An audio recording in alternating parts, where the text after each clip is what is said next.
Now अब हम 9th class का नेक्स्ट नया चैप्टर शुरू करने जा रहे हैं जिसका नाम है फोर्स।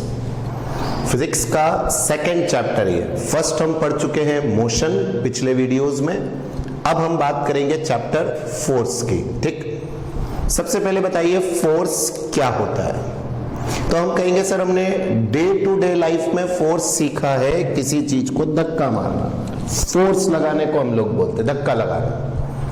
तो आप ये समझ पा रहे हैं, हाँ सर कई बार जो हमने डे टू डे लाइफ में करा है कि किसी चीज को धक्का मारना, that is known as force. और एक बात और ध्यान रखना, फोर्स कोई फीलिंग नहीं है कि आ जाए, समझ में आ रहा है कि अपन ने सोच लिया हाँ धक्का, ऐसा नहीं, ये फिजिकल चीज है जो होती है। मतलब आप बहुत तेज, जैसे पानी है, पानी बहुत तेजी से बह रहा है और आपके ऊपर आके लगा, तो आपको उस पर क्या लगा, फोर्स।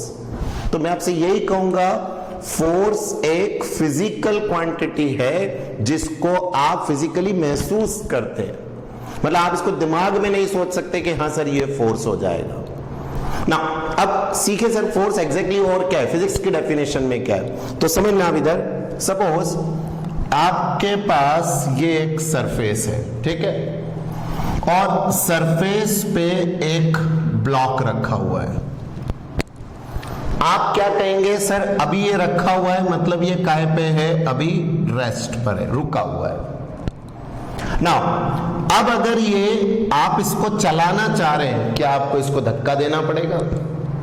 तो आपने इस पे क्या लगाया, फोर्स लगाया, जिससे कि ये यहां से क्या करना शुरू कर दिया, मूव करना शुरू कर दिया।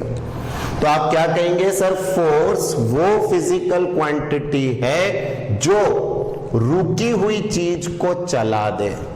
बताओ, जो रुका हुआ था वो चलने लग गया, रुकी हुई चीज को जो चला दे दैट इज द फोर्स। लेकिन एक बात और समझना, हर बार ऐसा जरूरी नहीं है कि आपने बॉडी को धक्का लगाया और वो चले ही चले।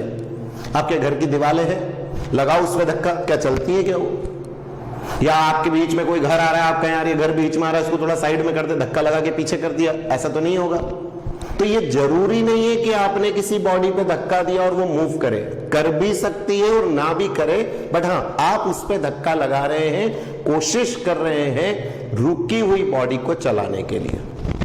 तो फर्स्ट क्या है कि सर एक रुकी हुई बॉडी पे अगर हम धक्का लगाते हैं और अगर वो चलने लग जाए तो इसका मतलब आप उस पे फोर्स लगा रहे हैं। रुकी हुई बॉडी चलने लग जाए या कोशिश करे चलने की।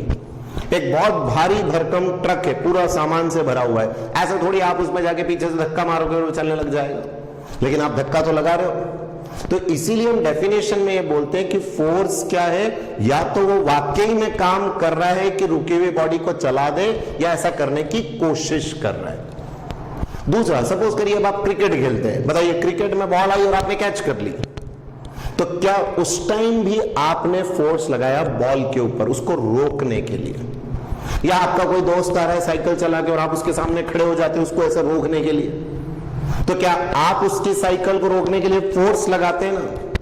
तो दूसरा मैं आपसे क्या कहूंगा, ये रही एक बॉडी, या फुटबॉल ही ले लो, फुटबॉल है, ऐसा रोल करते हुए आपकी तरफ आ रही है, तो बताइए बॉडी काय में है, मोशन में, मोशन में, और आपने इसको अपने पांव से, फुट से रोक दिया।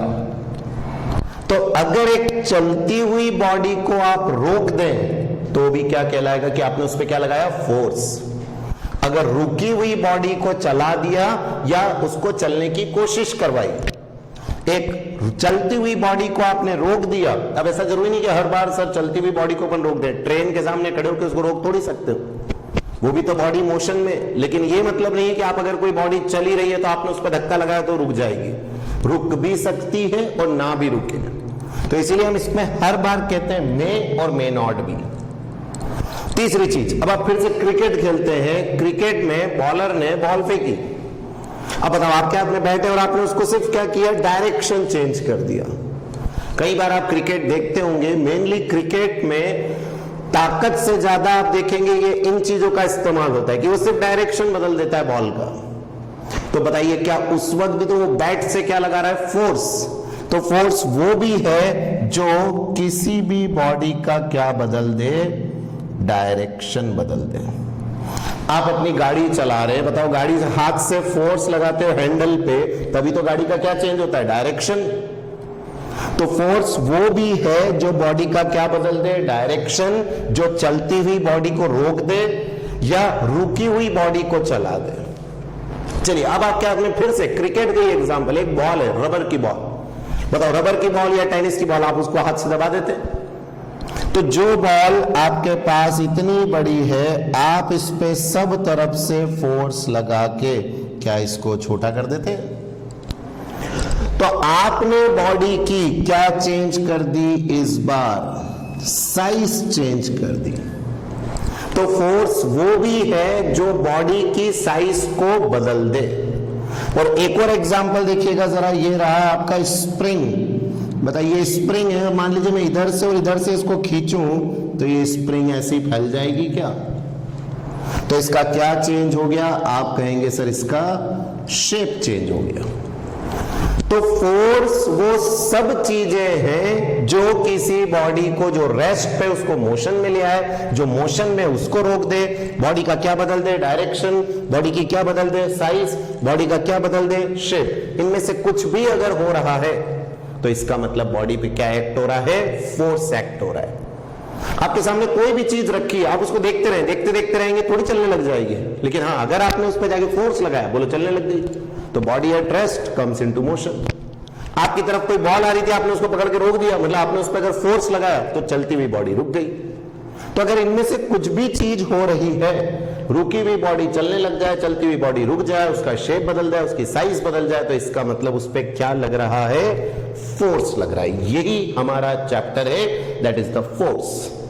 और फिजिकल क्वांटिटी में आपको पिछले चैप्टर में सिखा चुका हूं, वो जिसको आप क्या कर सकते हो, मेजर, नाप सकते हो। तो यहां हम ये जो इन बॉडीज पे क्या लगाएंगे, फोर्स, इसको भी हम मेजर कर पाएंगे कि हमने कम फोर्स लगाया, ज्यादा फोर्स लगाया, सब चीजें कैलकुलेट होंगी। तो अब आएंगे हम इसकी डेफिनेशन पे, देखिए क्या है। बहुत इंपॉर्टेंट स्टार मार्क लगा रहा हूं, आपको याद रखनी है। A force is a physical quantity. सबसे पहले तो ये फिजिकल क्वांटिटी है क्योंकि हम इसको मेजर कर सकते हैं। A force is a physical quantity which causes or tends to cause. इसका मतलब हो भी सकता है और जरूरी नहीं है हो। मैंने अभी कहा ना, आपने घर को धक्का मारा, घर खिसकेगा थोड़ी, बट धक्का तो आप लगा रहे हैं। तो ये क्या कह रहा है, विच कॉजेस, या कोशिश कर रहा है काय में, a motion in a body at rest. कि एक बॉडी अगर काय पे है, रेस्ट पे, और आपने उस पे धक्का लगाया तो वो काय में आ गई, मोशन, या आने की कोशिश कर रही है। इसका मतलब टेंड्स टू कॉज का मतलब है कोशिश कर रही है। फिर या दूसरा देखिएगा, चेंजेस और अगेन टेंड्स टू चेंज। मैंने फिर कहा ना, हर बार जरूरी नहीं है, इसलिए changes or tends to change the direction of motion of a moving object. अब क्रिकेट में तो चलो अपन कर लेते हैं बॉल का डायरेक्शन कि भाई बैट से चेंज कर दिया, बट ऐसा थोड़ी कि हर बार आप हर चीज, ट्रक खड़ी और आपने उसको घुमा के ऐसे उल्टा कर दिया वहीं के वहीं, ऐसा तो नहीं हो सकता। तो आप कोशिश कर सकते हैं, इसलिए बार बार कह रहे changes or tends to change the direction. फिर ऐसे next, changes or tends to change the size and shape of an object. ये भी बता दिया मैंने, चेंज, शेप एंड साइज। और फिर चेंजेस या tends to change the speed of an object. तो अब सारी चीजें आ गई। स्पीड मतलब मोशन, कि कोई बॉडी चल रही थी, आपने उसको या तो रोक ही दिया या उसकी स्पीड कम कर दी। तो ये सब चीजें फोर्स कहलाती हैं। तो मैं फिर कहता हूं, इस चीजों को याद रखो, फोर्स वो है जो रुकी हुई बॉडी को चला दे या ऐसा करने की कोशिश करे। तो इसलिए causes or tends to cause.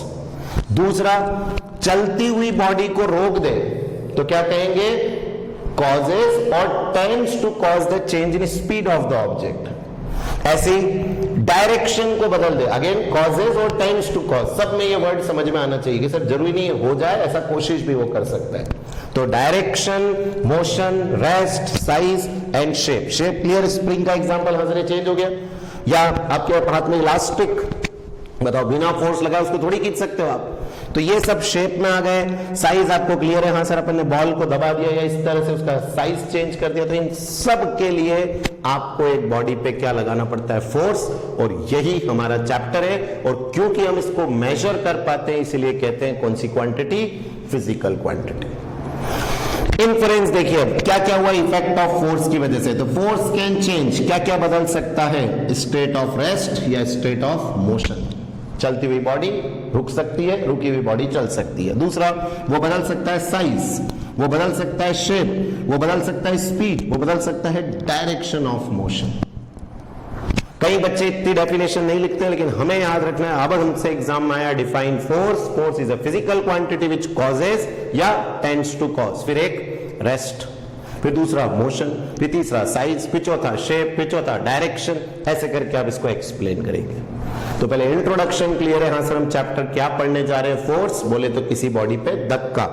एक और डेफिनेशन अपन हायर क्लास के लिए याद रखते हैं। It is defined as push or pull. Push मतलब किसी बॉडी को धक्का देना, और पुल किसी बॉडी को खींचना। ट्रैक्टर ट्रॉली को खींचता है, ट्रेन का इंजन डब्बों को खींचता है, बैलगाड़ी में बैल पीछे के गाड़ी को खींचती है। तो ये सब पुल कहलाते हैं, खींचना। और एक होता है धक्का मारना। ठेला गाड़ी पे ठेले वाला धक्का मारता है तो वो पुश हो गया। तो दोनों ही चीजें काय में काउंट होती है? फोर्स में। तो ये हायर क्लास की डेफिनेशन है कि force is a push or पुल। धक्का भी है और खींचना भी है। तो क्लियर रहेगा? पहले ये टॉपिक नोट करो इसको।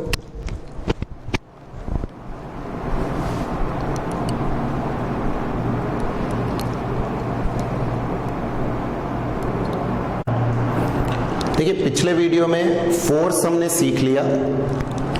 अब हम पढ़ेंगे types of force. Force clear हो गया है, जो किसी बॉडी को, रुकी हुई बॉडी को चला दे, चलती हुई बॉडी को रोक दे, उसका डायरेक्शन बदल दे, साइज बदल दे, शेप बदल दे, और बदले ना भी तो ऐसा करने की कोशिश करे, उसको फोर्स बोलते हैं। और अब इस फोर्स के टाइप्स हैं, जिसमें हम पहला पढ़ने जा रहे हैं, दैट इज बैलेंस्ड फोर्स। देखो, सिंपल सा बैलेंस्ड का मतलब क्या है? और बैलेंस से पहले एक चीज और मैं बता दूं। कोचिंग से आपके घर की जो दूरी है, बोलो उसको किसी में तो नापोगे ना, किलोमीटर में, मीटर में। तो मैं आपको बता चुका हूं, किसी भी चीज को मेजर करने के लिए कोई ना कोई यूनिट होती है। ऐसे ही जब हम किसको नापेंगे? आपके फोर्स को आगे डिटेल में भी पढ़ेंगे। याद रखें, फोर्स की जो एसआई यूनिट है, आप जानते हैं एसआई जो पूरी दुनिया में एक्सेप्टेबल है, इज द न्यूटन। क्योंकि फोर्स के कंसेप्ट देने वाले यही फेमस साइंटिस्ट थे, और इसको एन से रिप्रेजेंट करते हैं। मैक्सिमम फिजिक्स में जो यूनिट्स हैं वो साइंटिस्टों ने अपने ही नाम पे दिए ताकि वो फेमस रहे। तो बताइए, फोर्स को मैक्सिमम किसने समझाया था? न्यूटन ने। इसीलिए उन्होंने अपने नाम पे इसकी ऐसा यूनिट बना दी, न्यूटन। अब समझना बैलेंस्ड फोर्स क्या है। देखिएगा यहां पर, ये आपके पास एक कोई भी बॉडी है, ये रही एक बॉडी। इस बॉडी पे इस तरफ एक फोर्स लगता है, सपोज 10 न्यूटन का इधर, और इस बॉडी पे इधर भी फोर्स लगता है, सपोज 10 न्यूटन का। एक साथ लगाना है, जब आप इधर लगाओ तब इधर। तो अगर एक बॉडी पे एक साथ, याद रखना साइमल्टेनियसली, ऐसा नहीं पहले वो लगा दो फिर ये लगा दो, नहीं। अगर एक बॉडी पे एक साथ एक जैसा फोर्स लगाया जाए, एक साथ एक जैसा फोर्स, और किस डायरेक्शन में? अपोजिट। ऐसा नहीं होना चाहिए कि आप इस बॉडी पे इधर ही और इधर ही फोर्स लगा दें, नहीं। अगर आपने ऐसा किया कि 10 न्यूटन और 10 न्यूटन तो लगाया तो दो फोर्स, लेकिन एक ही डायरेक्शन में, एक डायरेक्शन में नहीं लगाना है। आपको फोर्स जो लगाने हैं वो अपोजिट डायरेक्शन में लगाने हैं, और वो भी इक्वल फोर्स, एक साथ। तो अगर एक बॉडी पे बराबर फोर्स लगाया जाए अपोजिट डायरेक्शन में, तो आप खुद बताइए क्या ये बॉडी चलेगी क्या कहीं पर?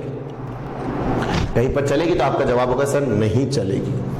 ऐसा कई बार लोग सर्कस में और कई सारे जो करतब होते हैं उसमें फिजिक्स का इस्तेमाल करते हैं। जैसे एक में सपोज यहां पर इधर एक रस्सी से एक गाड़ी बांध देते हैं, इधर एक गाड़ी, चारों तरफ कार बना दी। रस्सी से बांध दिया मुझे और चारों तरफ कार है और सारी कार फुल स्पीड में मूव करती, लेकिन फिर भी मैं यहां खड़ा रहता हूं। लेकिन जब आप समझ रहे हो उसमें और उनको लगता है देखो कितना पावर है इसमें, एक भी कार नहीं जाने दे रहा है। बट ऐसा नहीं होता है, एक कार इधर है एक कार इधर है, बताओ दोनों का फोर्स क्या हो गया? Equal and opposite, cancel out. मेरे ऊपर कोई फोर्स ही नहीं लग रहा है, तो मैं तो सिर्फ खड़ा हुआ हूं, सब काम वो कार वाले कर रहे हैं कि वो बराबर फोर्स बना रहे एक साथ, बराबर फोर्स बना रहे एक साथ। तो अगर एक व्यक्ति ये बीच में खड़ा है, इसके इधर रस्सी से इधर एक कार है और इधर एक कार है और ये दोनों बहुत स्पीड दे रहे हैं, लेकिन दोनों अगर बराबर है तो बताओ कैंसिल आउट हो जाएंगे।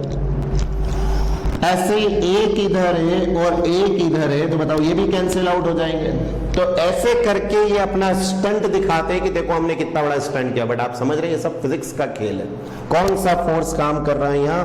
Balanced force. क्योंकि अगर एक बॉडी पे एक साथ बराबर और अपोजिट फोर्स लगाया जाए तो ये बॉडी कहीं भी मूव नहीं करती है, और इसी को कहते हैं बैलेंस्ड फोर्स। यही बैलेंस्ड फोर्स कहलाता है। तो पहले बताओ बैलेंस्ड फोर्स क्लियर रहेगा अपने को। आते हैं इसकी डेफिनेशन पे। देखिए what is the definition of balanced force? When two force of क्या होना चाहिए? Equal magnitude. मैग्नीट्यूड इसको बोलते हैं, जैसे ये 10 न्यूटन है, ये 10 है, तो ये जो आगे लिखा हुआ है ना 10, पहले भी बताया अपन ने, तो ये मैग्नीट्यूड कहलाता है। तो ऐसा नहीं होना चाहिए कि इधर 10 है इधर 12 हो जाए, नहीं, दोनों का मैग्नीट्यूड बराबर। तो दो फोर्स जिनका क्या बराबर है? मैग्नीट्यूड, लेकिन but acting in opposite direction. और आप देखिए डायग्राम में, हाँ सर दो बराबर फोर्स हैं, दोनों अपोजिट डायरेक्शन में काम कर रहे हैं ऑन एन ऑब्जेक्ट साइमल्टेनियसली। ये वर्ड भी बहुत इंपॉर्टेंट है। ऐसा नहीं अगर मान लो आप पहले लगाओगे बाद में लगाओगे तो बॉडी उधर चलने लग जाएगी। तो आपके दोनों फोर्स जो कि बराबर मैग्नीट्यूड के हैं और अपोजिट डायरेक्शन में है, एक साथ लगना चाहिए। एक साथ आपने लगाया, then the object continues in its state of rest. तो अगर ये बॉडी रुकी हुई है तो ये रुकी हुई ही रहेगी। और अगर ये कैसे चल रही है? यूनिफॉर्म मोशन से। मान लीजिए इस बॉडी की स्पीड है 10 मीटर पर सेकेंड और आप दोनों तरफ बराबर फोर्स लगा रहे हो, तो ये 10 से ही चलती रहेगी। ऐसा नहीं होगा कि इसकी स्पीड बढ़ जाए।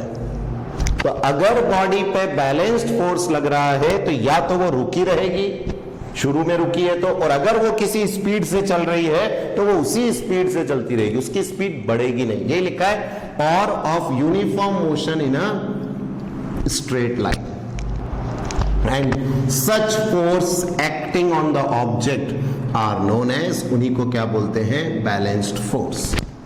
मैं फिर कह रहा हूं बहुत आसान सी डेफिनेशन है। एक बॉडी पे बराबर से फोर्स लगना है अपोजिट डायरेक्शन में और एक साथ लगना है। तो बताइए आप खुद सोचिए, 10 इधर 10 इधर कैंसिल आउट हो जाएंगे। तो अगर ये बॉडी रुकी है तो रुकी रहेगी, और अगर ये किसी भी स्पीड से चल रही है तो उसकी स्पीड उतनी ही रहेगी, स्पीड बढ़ेगी नहीं। This is said to be the balanced force. और अब इसके कुछ एग्जांपल, ये तो समझ में आ ही गया। देखो कुछ और एग्जांपल है। First, when we push a wall the wall does not move at all. आप खुद देखिए, आपके घर की दीवार पे आपने धक्का मारा, वो क्यों नहीं खिसकी? रीजन देखिएगा, समझना। ये रही आपके घर की वॉल, ठीक है, ये आपके घर की वॉल है, और आप जब इस पे क्या लगाते हैं? एक फोर्स। तो हम इसको एक नाम देते हैं, it is said to be action. आप ध्यान रखें, आगे फिर काम आएगा। जो भी आपने फोर्स लगाया, जो आप फोर्स लगा रहे हैं उसका क्या नाम है? एक्शन। तो इस दीवार से उतना का उतना अपोजिट फोर्स अपने आप बनता है और इसको कहते हैं रिएक्शन फोर्स। तो अगर मैं इस बोर्ड पे ऐसे फोर्स लगाऊंगा तो ये मेरा क्या है? एक्शन। बोर्ड मुझे अपने आप देगा अपोजिट में रिएक्शन, उतने का उतना। मतलब अगर आपने 10 न्यूटन का एक्शन लगाया तो 10 न्यूटन का क्या आ जाएगा, रिएक्शन। अब बताओ, एक्शन इधर, रिएक्शन इधर, दोनों एक दूसरे के क्या है, अपोजिट, इसीलिए दीवार मूव नहीं करती। तो ऐसा ही होता है जब हम किसी बॉडी में, या आप जैसे खड़े हैं, बताओ आप खड़े हैं तो आप जमीन पर फोर्स लगा रहे हैं और इसको कहते हैं एक्शन, और जमीन आपके ऊपर फोर्स लगा रही है, this is said to be reaction. इसीलिए तो आप जाएं वहीं के वहीं। अभी मैं यहां खड़ा हूं, बताओ मैं तो मूव नहीं कर रहा हूं, मैं अपने रेस्ट पे हूं, लेकिन क्या मैं धरती पर फोर्स लगा रहा हूं? हाँ सर, ग्रेविटी मुझे खींच रही है। तो ग्रेविटी जो फोर्स लगा रही है नीचे, दिस इज एक्शन, और फिर अर्थ मुझे दे रही है, वो क्या है, रिएक्शन। मैं इसको यहां ऐसा बनाता भी हूं, देखिए ये रहा एक सरफेस, यहां पर एक बॉडी रखी हुई है और इसका नीचे काम कर रहा है वेट W। जैसा मैं खड़ा था तो मेरा वेट W, तो जमीन ने मुझे एक फोर्स दिया ऊपर, this is said to be reaction force which is R। और मैं यहां कहूंगा कि W किसके बराबर होता है, R के बराबर। जितना वेट उतना रिएक्शन। बताओ, वेट नीचे, रिएक्शन ऊपर, एक दूसरे के अपोजिट, कैंसिल आउट। इसीलिए जहां रखी बॉडी वहीं रहती है। आपके घर के बाहर अगर कार खड़ी है तो वहीं खड़ी है ना, लेकिन क्या वो कार नीचे जमीन पे क्या लगा रही है, वेट, और वो जमीन उसको क्या दे रही है, रिएक्शन। दोनों कैंसिल आउट, नहीं तो कार धरती के अंदर नहीं चली जाती। ये होता है बैलेंस्ड फोर्स। तो पहला एग्जांपल क्लियर हो गया कि अगर हम दीवार को धक्का मारेंगे तो दीवार क्यों नहीं मूव करती है। जवाब दोगे, हमने दीवार पे लगाया फोर्स, एक्शन, दीवार ने हमको दिया reaction, opposite, cancel out. Second, when we try to push a heavy box. अब समझना, अब यहां मैं लेता हूं एग्जांपल, देखिएगा ये है एक सरफेस, यहां पर एक रखा हुआ है हैवी बॉक्स। अब आप इस हैवी बॉक्स को धक्का लगा रहे हैं, क्या लगा रहे हैं, फोर्स। ये फोर्स लगाया, तो ध्यान रखना ये मूव नहीं कर रहा है। क्यों नहीं मूव कर रहा है, क्योंकि जब हम इस पे इधर फोर्स लगाते हैं तो इस डायरेक्शन में अपोजिट में एक फोर्स आता है, इसको कहते हैं फ्रिक्शन। 8th में आपने पढ़ा था, इसको कहते हैं स्टैटिक फ्रिक्शन, कि आप बॉडी को धक्का दे रहे हैं और बॉडी खिसक नहीं रही है। तो अगर मैंने इस पे फोर्स लगाया फिर से सपोज 10 न्यूटन का, तो इसमें अपने आप फ्रिक्शन डेवलप हो जाता है 10 न्यूटन का। तो आप लगा रहे हैं उधर, फ्रिक्शन आ रहा है इधर, बोले एक दूसरे के अपोजिट हो गया। आपने उधर लगाया, फ्रिक्शन इधर आया, एक दूसरे के अपोजिट और इक्वल। तो अगर आप, जैसे मैंने अभी ट्रक का एग्जांपल दिया था कि आपने ट्रक को धक्का दिया और वो नहीं खिसका, रीजन, सर जब हम ट्रक को धक्का देते हैं तो वो हैवी ऑब्जेक्ट की तरह काम कर रहा है, तो उसके जो टायर है उनमें जो फ्रिक्शन है वो इस फोर्स को कैंसिल आउट कर देता है। देखिए इधर क्या लिखा हुआ है, When we try to push a heavy box on a rough इसीलिए ताकि फ्रिक्शन ज्यादा रहे, rough surface, it does not move। और रफ सरफेस में बहुत ज्यादा क्या डेवलप हो जाता है, फ्रिक्शन। तो जब हम धक्का देते हैं तो अपने आप जो अपोजिट आता है वो कैंसिल आउट कर देता है। Last, in a tug of war. Tug of war समझते हैं, रस्सी खींच, रस्सी के इस तरफ कई लोग, रस्सी के उस तरफ कई लोग। कई बार देखा होगा आपने, पिकनिक पार्टीज में ये होता रहता है, एक रस्सी में दो तरफ टीम बन जाती है, उसी को कहते हैं टग ऑफ वॉर, जिसमें 2 teams pull a rope in opposite direction. और मान लीजिए कोई भी टीम नहीं जीत रही है, जितना कोई इधर खींच रहा है उतना ही कोई उधर खींच रहा है, तो बताइए अगर ये 2 टीम और दोनों एक दूसरे के अपोजिट बराबर से खींचेंगे, फोर्स क्या हो गया, बैलेंस्ड। लेकिन जैसे ही एक टीम ने ज्यादा खींचा, अनबैलेंस्ड।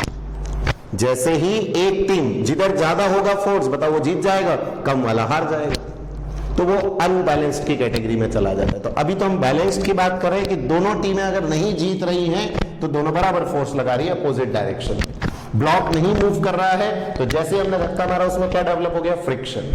और वो वॉल या अपने खड़े रहने की बात करें तो हम क्या लगा रहे हैं, एक्शन, इससे क्या आ रहा है, रिएक्शन फोर्स। और दोनों एक दूसरे के क्या हो गए, अपोजिट, कैंसिल आउट।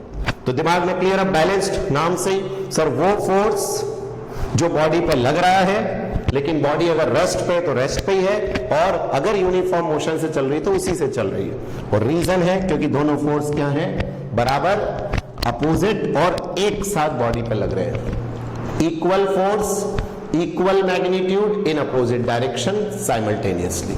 ठीक, नोट डाउन करो बैलेंस्ड फोर्स।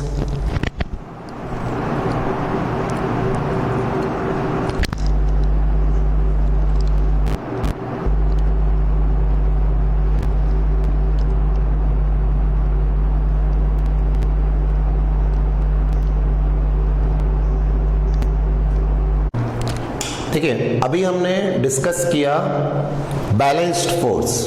अब हम सेकेंड टाइप का फोर्स पढ़ने जा रहे हैं। पहले हम पढ़ चुके हैं फोर्स, फिर पढ़ चुके हैं बैलेंस्ड फोर्स, अब हम पढ़ रहे हैं अनबैलेंस्ड फोर्स। अनबैलेंस्ड क्या होता है? अगर आपने बैलेंस सीख लिया तो अनबैलेंस्ड अपने आप क्लियर होगा। देखिए क्या है, सपोज ये एक बॉडी है, ठीक है, और इस बॉडी के इधर लग रहा है 10 न्यूटन और इस तरफ लग रहा है 8 न्यूटन। तो बताइए दो फोर्स है अपोजिट, बट क्या इसका मैग्नीट्यूड 10 है और इसका 8 ही है? क्या ये ज्यादा है, ये कम है? तो अगर एक बॉडी पे एक तरफ फोर्स ज्यादा हो, एक तरफ फोर्स कम हो, पिछले वाले में क्या था, बैलेंस में दोनों तरफ बराबर थे, ये 10 था तो ये भी 10 था, इसमें एक 10 है तो एक 8 है। तो अब जो ये बॉडी है वो सिर्फ उसी तरफ मूव करेगी जिधर फोर्स ज्यादा होगा, तो हम इसको कहेंगे। जबकि पिछले वाले केस में क्या होता है, अगर बॉडी रेस्ट पे तो रेस्ट पे रही थी क्योंकि उस पे इक्वल एंड अपोजिट फोर्स लग रहे थे। इसमें एक तरफ ज्यादा फोर्स होने के कारण बॉडी इस तरफ क्या करने लग जाएगी, मूव, एंड देन हम कहेंगे कि इस बॉडी पे कौन सा फोर्स लग रहा है, अनबैलेंस्ड। तो बताइए अगर आप एक कार चला रहे हैं, बस चला रहे हैं, गाड़ी चला रहे हैं, तो बताइए वो चल रही है, पहले रुकी हुई थी और एक तरफ चलने लग गई, तो क्या वो अनबैलेंस्ड फोर्स की वजह से? मतलब अगर हम हमारी गाड़ी को मूव करते हैं तो it is an example of unbalanced force, क्योंकि आपने एक तरफ ज्यादा फोर्स लगाया, बॉडी उस तरफ चली गई। तो बहुत सिंपल सी बात हो रही है कि सर एक बॉडी पे अगर दोनों तरफ फोर्स लग रहे हैं लेकिन दोनों तरफ जो फोर्स है वो कम ज्यादा है, तो body will move towards larger force and this is said to be unbalanced force. तो what is the definition of unbalance? देखिएगा जरा, व्हेन टू फोर्स, ये रहे दो फोर्स, लेकिन अब पिछले वाले में यहां लिखा हुआ था इक्वल मैग्नीट्यूड और यहां क्या आ गया, अनइक्वल। एक 8 है तो एक 10 है, अनइक्वल मैग्नीट्यूड। तो when two force of unequal magnitude but acting in opposite direction, दो काम तो एक दूसरे के अपोजिट कर रहे हैं, एक तरफ ज्यादा है एक तरफ कम है, जरूरी नहीं ज्यादा इधर हो, आप इधर भी ज्यादा ले सकते हैं, बट कुल मिला के इस बार इस बॉडी पे जो दो फोर्स लग रहे हैं वो इक्वल नहीं है, अनइक्वल मैग्नीट्यूड के हैं, अपोजिट डायरेक्शन में काम कर रहे हैं, एक साथ काम कर रहे हैं। तो आप देख रहे हैं पूरी डेफिनेशन में सिर्फ अंतर क्या आया कि सर दो फोर्स इक्वल की जगह अब क्या हो चुके हैं, अनइक्वल, कम ज्यादा। और फिर क्या होगा, देन द ऑब्जेक्ट मूव्स, अब ऑब्जेक्ट मूव करने लग जाएगा। जबकि पिछले वाले केस में रेस्ट पे था तो रेस्ट में ही था, लेकिन इस केस में ऑब्जेक्ट मूव करेगा किधर, in the direction of large force. तो कॉमन सेंस है कि यहां से जिधर फोर्स ज्यादा होगा, बोलो बॉडी उस तरफ मूव करने लग जाएगी। तो अगर एक बॉडी पे फोर्स लगते हैं अनइक्वल और फिर बॉडी किस तरह मूव करे, लार्जर फोर्स, तो इस तरह के फोर्स को कहते हैं अनबैलेंस्ड। और हमारी डे टू डे लाइफ में हम एक गाड़ी जो कि घर पे खड़ी थी, आपने रेस दी और वो चलने लग गई, तो बताओ जिस तरफ गाड़ी चल रही है क्या वहां ज्यादा फोर्स है, तभी तो वो मूव कर रही है। तो this is said to be, these force acting on the object are known as what, unbalanced force. इन्हीं को हम अनबैलेंस्ड फोर्स बोलते हैं। तो बहुत आसान सी डेफिनेशन, एक बॉडी के ऊपर दो फोर्स लग रहे हैं, अनइक्वल है और बॉडी उस तरफ जा रही है जिधर लार्जर फोर्स है, then it is said to be unbalanced. दोनों बराबर होते तो बॉडी कहीं नहीं जाती, या अगर यूनिफॉर्म स्पीड से चल रही होती तो उतने से चलती रहती और वो क्या कहलाता, बैलेंस्ड। बट इस केस में अभी बताओ, क्या बॉडी पे इस तरफ फोर्स ज्यादा है तो इसकी इस तरफ क्या बढ़ जाएगी, स्पीड बढ़ेगी। तो याद रखना यूनिफॉर्म में स्पीड नहीं बढ़ती है क्योंकि दोनों कैंसिल आउट हो जाते हैं, लेकिन अनबैलेंस्ड में इस तरफ ज्यादा है, इस वजह से उसकी स्पीड कंटिन्यूअसली बढ़ती है टुवर्ड्स लार्जर फोर्स। तो पहले डेफिनेशन क्लियर। फिर अब देखिए जरा एग्जांपल क्या क्या अनबैलेंस्ड के। When we stop pedalling a bicycle, आप बाइसिकल चला रहे थे है ना, और फिर आपने पैडल मारना बंद कर दिया, बोलो अपने आप रुक जाती है। We are riding the bicycle but begins to slow down, धीरे धीरे धीरे धीरे वो धीरे हो गई, मतलब आपने पैडल मारना बंद किया तो स्लो हो गई। अब बताओ क्या कारण है? तो आप कहेंगे देखिएगा ये बाइसिकल के 2 टायर, ठीक, जब आप पैडल मार रहे थे तो आप इस तरफ क्या लगा रहे थे? फोर्स। आपने पैडल मारना बंद कर दिया, बताइए इस तरफ जो फोर्स है वो हो गया कम, और इधर क्या काम करना शुरू कर दिया? फ्रिक्शन। अभी इधर पे फोर्स कम हो गया, इधर पे भी आ गया, अब नेट फोर्स क्या रहेगा? बैलेंस तो नहीं हुआ। तो हम क्या कहेंगे, जब हमने साइकिल में पैडल मारना बंद कर दिया तो जो फ्रिक्शन है वो ज्यादा होने लग गया और हमारे द्वारा तो फोर्स बंद ही हो गया, तो बताओ अनबैलेंस्ड हो गया, एक ही तरफ लग रहा है अब। और पहले क्या था, हम जब साइकिल चला रहे थे तो अपन फोर्स लगा रहे थे फ्रिक्शन से ज्यादा, तो बॉडी उस तरफ जा रही थी, बट आपने पैडल मारना बंद कर दिया तो आपका फोर्स खत्म, अब सिर्फ पीछे की ओर फोर्स लग रहा है। तो एक बात और समझना है, इस बॉडी पे जरूरी नहीं दोनों तरफ फोर्स लगे तो ही अनबैलेंस्ड है, एक तरफ लगे और एक तरफ ना लगे तो भी अनबैलेंस्ड ही काउंट करा जाएगा, क्योंकि बॉडी बिगिंस टू मूव। तो यहां इस केस में, साइकिल वाले केस में, आप इधर पहले फोर्स लगा रहे थे बट आपने पैडल मारना बंद कर दिया तो अब फोर्स सिर्फ एक तरफ हो गया, दिस इज अनबैलेंस्ड, इसको बैलेंस करने वाला कोई नहीं बचा। और पहले जब पैडल मार रहे थे तो फोर्स किसको बैलेंस कर रहा था? फ्रिक्शन। और same thing, a ball set rolling on the ground, आप फुटबॉल ले लो या कोई सी भी बॉल को अगर अपन लात मारते तो ऐसा थोड़ी हमेशा के लिए चलती रहती है, कुछ दूर बाद ग्राउंड में रुक जाती है, it stops after some time. तो आप फिर से क्या कहेंगे, सर ये रही बॉल, ये रोल कर रही थी और बताओ इस पे भी क्या काम कर रहा था? फ्रिक्शन, जिसने इसको रोक दिया। तो बॉडी पे अगर एक ही तरफ फोर्स लगे तो भी वो अनबैलेंस्ड कहलाता है, और या फिर दोनों तरफ लगे और एक तरफ ज्यादा और एक तरफ कम तो भी अनबैलेंस्ड। ये दोनों एग्जांपल क्लियर। थर्ड, ये अभी हमने लिया था टग ऑफ वॉर, ये देखिए ये दो टीमें थी, दोनों बराबर से फोर्स लगा रही थी तो बैलेंस्ड। बट मान लीजिए एक टीम ने ज्यादा लगा दिया, तो बताइए जिस टीम ने ज्यादा लगाया उधर मूव कर गए और वो हार गए उधर वाले, तो बताओ ये अनबैलेंस्ड हो गया। तो जब भी टग ऑफ वॉर में एक टीम जीत जाती है तो बताओ अनबैलेंस्ड हो जाएगा, क्योंकि यहां से जिस टीम ने जीता उसने ज्यादा फोर्स लगा दिया दूसरे वाले से, तो एक तरफ कम एक तरफ ज्यादा, और किस तरफ मूव किया? सब ज्यादा की तरफ। तो अभी बताओ अगर मैं इसको टग ऑफ वॉर मान लूं तो आप कहोगे कि 10 न्यूटन वाला विनिंग टीम, ये लूजिंग टीम, क्योंकि इसका फोर्स कम हो गया, इसका ज्यादा, और ये बॉडी उधर चली गई, मतलब रस्सी उधर खिसक गई। तो टग ऑफ वॉर का एग्जांपल भी क्लियर हो। Fourth, when we hold a suitcase steady at some height, देखिएगा सपोज ये एक सूटकेस है जिसको हमने अपने हाथ में ऐसा पकड़ रखा है, बताओ नीचे की ओर क्या काम कर रहा है? इस पे वेट, अभी आप वेट सिर्फ लिख लें इसको W, that is the weight, और आपने इसको पकड़ा ऐसे रखा है, मतलब आप इसके ऊपर क्या लगा रहे हो? ऊपर की ओर फोर्स। जब तक आपके हाथ में सूटकेस है ये बैलेंस्ड है, क्योंकि ना नीचे जा रहा है ना ऊपर जा रहा है। लेकिन मान लीजिए आपसे हाथ से छूट गया, सूटकेस आपसे छूट गया, तो बताओ फोर्स लगना बंद, सिर्फ अब नीचे क्या लग रहा है? W। बताइए क्या वो नीचे गिर जाएगा? और मैंने क्या कहा, अगर एक भी तरफ फोर्स है तो अनबैलेंस्ड में ही काउंट होगा। तो जब तक आपने सूटकेस को हाथ में पकड़ रखा है, सपोज ये पेन ही मैंने पकड़ रखा है, तो इसका वेट और मैं फोर्स बैलेंस्ड है। बट अगर ये मेरे हाथ से छूटा तो बताओ नीचे चला गया, बिकॉज ऑफ वेट, ये अनबैलेंस्ड हो गया।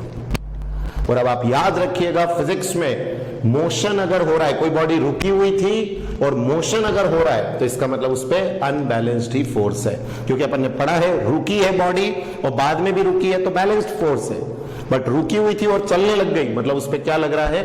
Unbalanced force. तो बताइए balanced, unbalanced, example clear, and unit of force clear है कौन सी? न्यूटन। नोट करो इसको।